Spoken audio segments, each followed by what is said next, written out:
Hello everyone.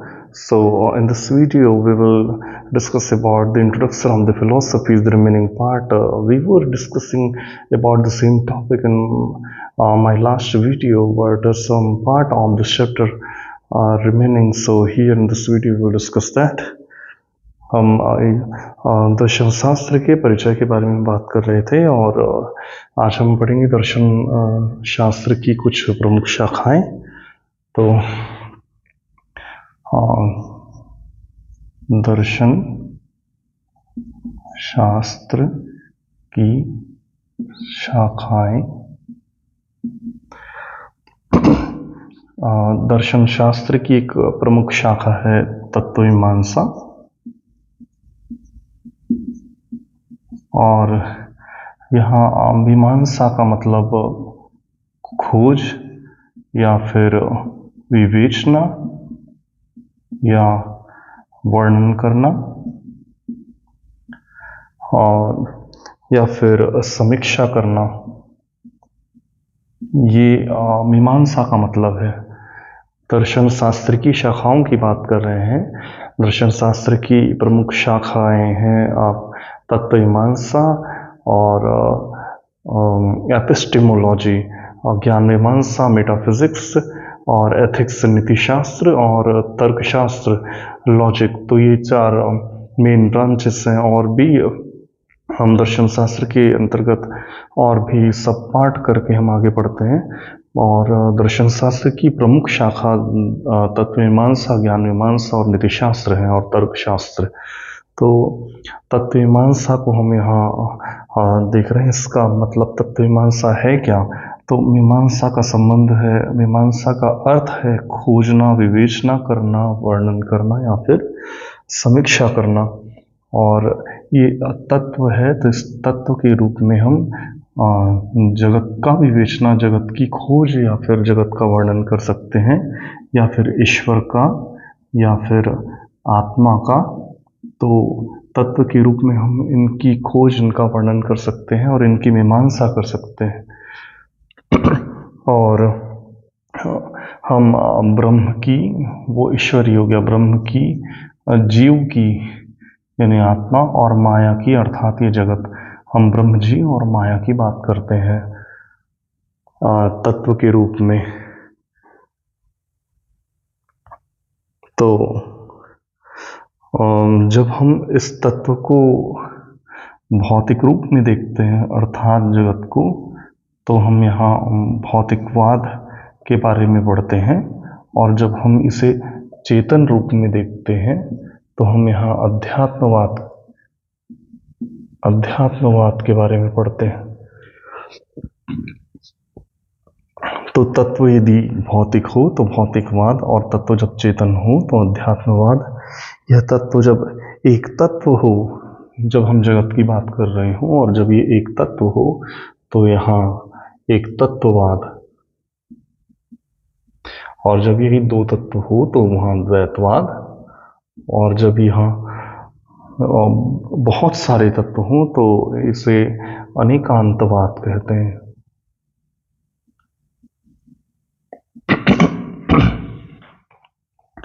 ये दर्शन शास्त्र की एक शाखा है तत्वमीमांसा, और इसके बाद हम इसकी एक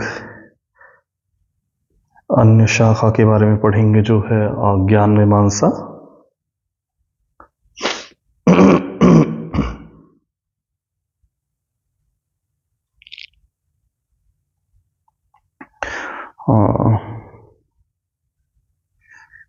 जब हम यहाँ चेतना की बात करते हैं तो यहाँ होता है अध्यात्मवाद, और जब हम तत्व के चेतन स्वरूप का अध्ययन करते हैं तो चेतना के साथ चेतना के समस्त गुण जैसे सुख, दुख और आनंद, ये इन सब का अध्ययन भी हम अध्यात्मवाद के अंतर्गत ही करते हैं।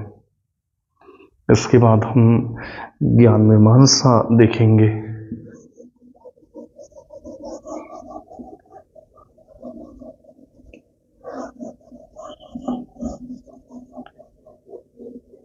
I do not know why I am recording this class late night It's again this is 2:30 AM। इसके बाद हम देखते हैं ज्ञान मीमांसा। तो ज्ञान मीमांसा भी दर्शन शास्त्र की एक प्रमुख शाखा है, और यहाँ भी मीमांसा का मतलब खोज, विवेचना और वर्णन और समीक्षा। जो हमने वहाँ पढ़ा, मीमांसा का मतलब होता है खोज करना, वर्णन करना, विवेचना करना। अब ज्ञान मीमांसा में हम ज्ञान की स्रोत का अध्ययन करते हैं कि हमें ज्ञान प्राप्ति का मुख्य साधन क्या है, इसके स्रोत क्या है वास्तविक ज्ञान का। तो इसका स्रोत क्या है, इसके साधन क्या है, और इसका स्वरूप क्या है, ज्ञान का स्वरूप क्या है, और ज्ञान के प्रकार क्या है, ज्ञान की सीमा क्या है, और इसकी प्रमाणिकता कितनी, ऑथेंटिसिटी। तो ये हम ज्ञान मीमांसा के अंतर्गत अध्ययन करते हैं। इसके बाद एक अन्य महत्वपूर्ण शाखा है नीतिशास्त्र। नीतिशास्त्र के अंतर्गत हम सामान्य मनुष्य के आचरण का अध्ययन करते हैं। सामान्य मानव के आचरण का, सामाजिक जीवन में सामान्य मानव के आचरण का हम अध्ययन करते हैं नीतिशास्त्र में। नीतिशास्त्र दर्शन शास्त्र की एक प्रमुख शाखा है। नीतिशास्त्र में हम सामाजिक जीवन में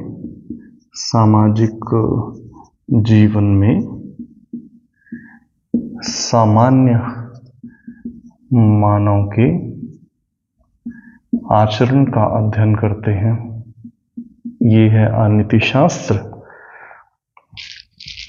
और इस आचरण के अधीन हम ये देखते हैं कि क्या उचित है और क्या अनुचित है।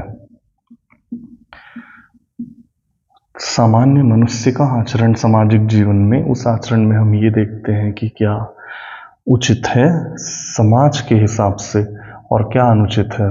तो उचित है मतलब क्या हमें करना चाहिए, हम वही करेंगे जो उचित है और समाज में रहते हुए, और हमें क्या नहीं करना चाहिए, इसका हम अध्ययन करते हैं नीतिशास्त्र में। सामान्य मनुष्य के आचरण के अंतर्गत क्या उचित है और क्या अनुचित है, अर्थात हमें क्या करना चाहिए और क्या नहीं करना चाहिए। और यदि हम क्या करना चाहिए और हम वो करते हैं तो हम प्रशंसा पाते हैं समाज में, और हम प्रोत्साहन पाते हैं, और हम पुरस्कार पाते हैं। और इससे इतर यदि हम अनुचित व्यवहार करते हैं, यदि हम वो करते हैं जो हमें नहीं करना चाहिए, तो हम इसके लिए दंड पाते हैं, समाज में निंदा पाते हैं और हतोत्साहन पाते हैं। अब ये हमें क्या करना चाहिए, what we should do, what we should not do. तो इसका निर्धारण कैसे होगा कि हमारे लिए क्या उचित है और क्या अनुचित। तो इसका तो पहला जो आधार है वो समाज स्वयं है। समाज ये हमेशा ये चेक करता रहता है और ये प्रेशर भी डालता रहता है कि हम समाज में रहते हुए गलत आचरण ना करें। और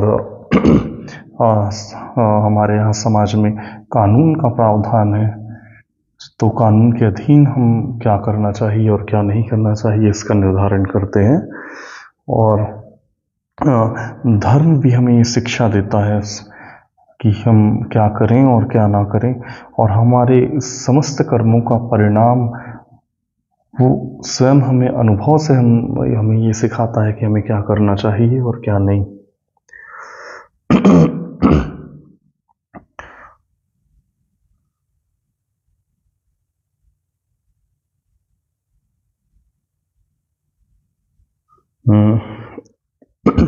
इसके बाद ये नीतिशास्त्र में हम ये देख रहे हैं। इसके बाद एक अन्य एक सिद्धांत है, महत्वपूर्ण सिद्धांत। इसके बाद हमारा दर्शन शास्त्र का सामान्य परिचय, इंट्रोडक्शन ऑफ फिलॉसफी, ये कंप्लीट होती है ये क्लास। और इसके बाद हम चार्वाक फिलॉसफी पढ़ेंगे।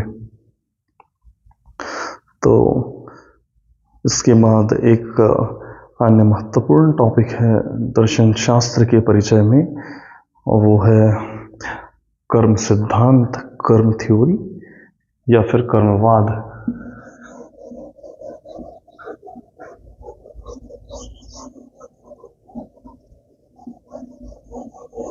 तो कर्म सिद्धांत को हम spinal cord, spine of the Indian philosophy कहते हैं, भारतीय दर्शन का मेरुदंड कहते हैं हम कर्म सिद्धांत को। कर्म सिद्धांत ओके, कर्म सिद्धांत, इसे हम कर्मवाद के नाम से भी जानते हैं, और इसे हम कर्म नियम के नाम से भी जानते हैं। ये इंडियन फिलॉसफी का मेन कॉन्सेप्ट है, मुख्य अवधारणा है, और इस पे अन्य बहुत से कॉन्सेप्ट इस पर आधारित हैं। इसलिए ये एक बहुत महत्वपूर्ण टॉपिक हो जाता है भारतीय दर्शन का। तो कर्म सिद्धांत के बारे में हम पढ़ेंगे। इसकी सामान्य डेफिनेशन ये है कि अच्छे कर्म का फल हमेशा अच्छा होता है, और बुरे कर्म का फल बुरा होता है। ये इसकी डेफिनेशन है कर्म सिद्धांत की। कर्म थ्योरी ये कहती है यदि हम अच्छा करते हैं तो हम अच्छा पाते हैं, और यदि हम बुरा करते हैं तो हमें उसके कॉन्सिक्वेंसेस फेस करने पड़ते हैं।